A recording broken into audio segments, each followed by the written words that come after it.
Words are powerful. This is part of the foundation of Jewish thinking, right? Others, certainly in the part of the world where the people of Israel grew up, would have statues that they bowed to and kissed and things like this. Jews have a tradition of bowing towards the Torah and kissing the Torah. A book is that we have no representation of what God looks like, but we have this idea that God reveals through words, not pictures, but words. And in Parshat Emor, we have what we read this week. We have a brief story of something of the power of words. There's this brief story that says that an Israelite blasphemes, takes the name of God in vain, and is punished with death for this. God's name, a word, is a good thing. It's powerfully good, but there's a sense that it can be twisted in some way and used for bad. And the sages of old spin an elaborate story around this, using clues in the text of Midrash.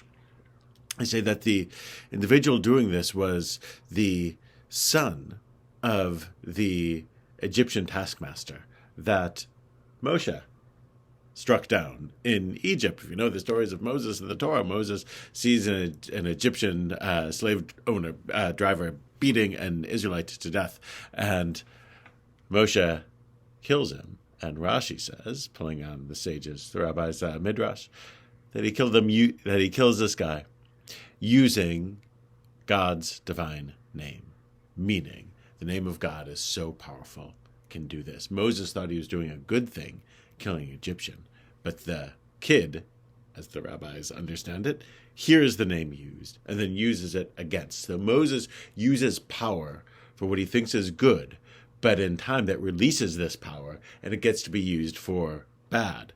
And the name that Moses learns of the name of God, which is supposed to be good, and so it's supposed to be on the side of justice, on the side of the Israelite who's being beaten, ends up being used against the Israelites in the desert for bad.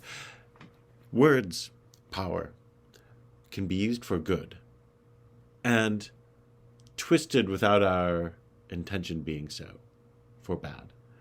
That seems to be part of this midrash, the story of Moses using the divine name and it eventually coming back around to haunt him for bad. There are unintended consequences, and we have to be aware of this.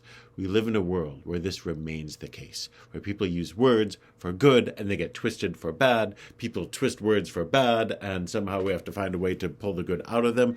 Words are powerful. That's part of this core idea that we find here, and we have to be aware. If this was true in a world where the only people who heard your voice were the ones within earshot, it's all the more true when we live in an era where our words can spread rapidly and quickly and beyond what we intend. Shabbat Shalom.